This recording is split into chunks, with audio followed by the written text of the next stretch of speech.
He thought he won. He was dead wrong.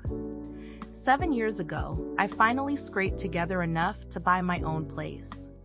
10 years of grinding, sacrificing everything. It was mine. A little slice of freedom. Except freedom came with a catch. To afford it, I had to buy into a shared block. Now, I'm a private person. The idea of committees and shared decisions made my skin crawl. So, I hunted for a place that was freehold, meaning I owned the land outright, even with the shared driveway.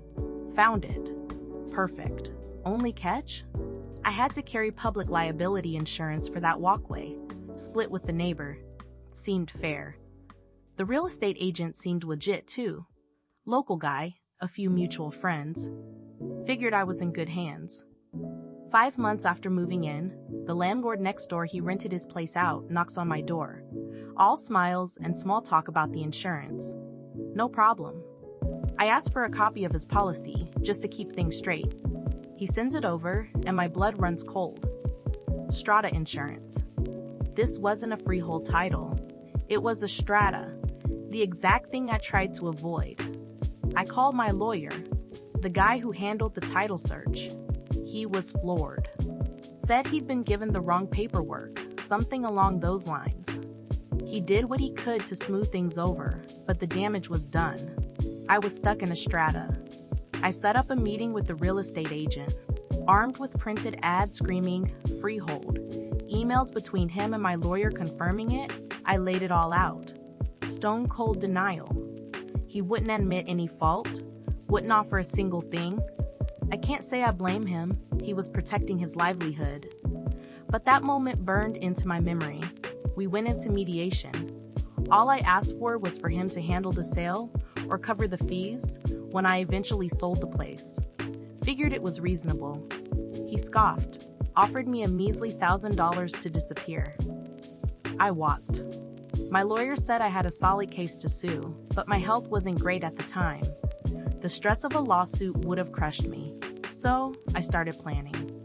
Years of quiet simmering, plotting a little, revenge. I found his public Facebook page, a goldmine. Photos from a recent Boys on Tour trip, taken a few months after I bought the place. And with a little more digging, I tracked down his home address through a business registration. Every year, on the anniversary of the sale, for 6 years running, a florist delivered an anonymous bouquet to his house. The card read, "Dear Real Estate Agent, remembering you on this, our special day. She has your eyes. Love, L." The wording shifted slightly each year, but the special day and the hint of a secret love child always remained. Then, every few months, a postcard or letter would arrive, postmarked from whatever country he'd visited on that Boys on Tour trip. Always signed, Love, L. About 3 weeks ago, I heard through the grapevine, friends of friends, that he'd gotten divorced, lost his house, no longer working as a real estate agent. Turns out, his wife finally figured out he'd been cheating on her. The way the story goes, she kept getting these weird gifts, same day every year, and she finally realized what that date meant. He confessed. But here's the kicker. A year before I bought my house, he'd apparently gone on that holiday, picked up an STD, and given it to his wife. He'd somehow convinced her it wasn't him. So, our special day landed right around the time he would have been sleeping with someone else. Raw.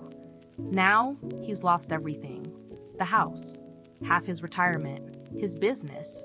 And yeah, sometimes a little pang of guilt hits me. But then I remember what a lying, scheming bastard he was.